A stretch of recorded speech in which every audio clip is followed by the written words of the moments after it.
Hi beauties! I always sound like I feel like the queen. Hi beauties, this is Sam from Instant Beauty. So this is our fourth video in the tips series, and let's just get right down to the nitty-gritty. So the first tip is to use your hands to apply hairspray as opposed to spraying directly on your hair. Sometimes, I mean, it depends on your style, of course, and your hair texture, but sometimes I find that spraying hairspray directly on the hair just creates kind of a sticky mess sometimes, and it makes it hard, crunchy. So to create some nice bounce to your look, just spray your hands first with hairspray, evenly distribute it before it dries, bounce it in there. It's good for scrunching or if for laying it flat if you have straight hair. So that's about it for the first tip, but it's a really good one. The second tip is to clean your brushes. Come on people, clean your brushes. If this was a makeup tutorial, they would say clean your brushes. It's really important to keep your tools clean, just because, I mean, it keeps your hair clean, and especially if you have extensions, you want to keep those clean as well. And it just really, they work better if they're cleaner. So, I mean, this is especially important if you do use a lot of product, because the product can really build up and cake into the brush, as well as your own hairs that get wrapped up in the bristles. So I definitely recommend to clean your brushes. The third tip is to use baking soda to remove the green tinge that blondes may get from the chlorine pool.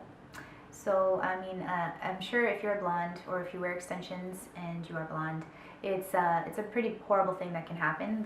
The chemical of the chlorine can turn the blonde hair green or leave a greenish tinge.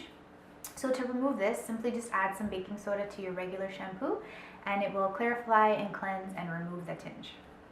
So the fourth tip is to wash your hair as infrequently as possible. And I know that I've probably said this 100 times in 100 different videos, but it is such a great tip.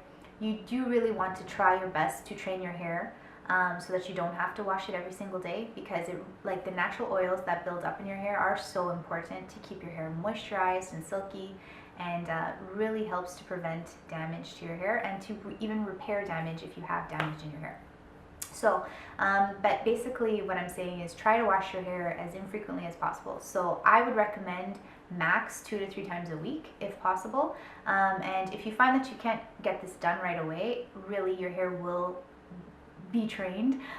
it's able to be trained. So just make sure that you use dry shampoo on the in-between days, and you should be good to go.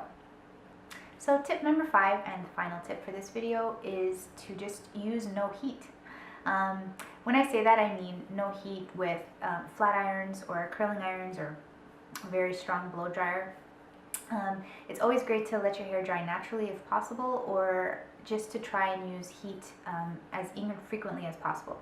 So what I like to do is, if I style my hair one day, I try my best to let it stay for the next day or the day, even the day after, and just try to have really fun, interesting hairstyles in between, like putting my hair up or adding some extensions in or something, just to create a no heat style. So that way you don't have to use the heat on that day. So even if you alternate every day without using heat, then you'll really see a difference in your hair. So that's it guys for this video. I hope you enjoyed all of our tips. Be sure to check out all of our other tip videos, because we've done a series. I don't think I mentioned that in the beginning. Maybe I did, maybe I didn't. Either way, do it. No, I'm just kidding. Okay guys, if you have any questions at all, or if you have your own tips, feel free to leave them below. That way everybody can benefit. Anyways guys, thank you so much for watching, and I'll see you later. Bye.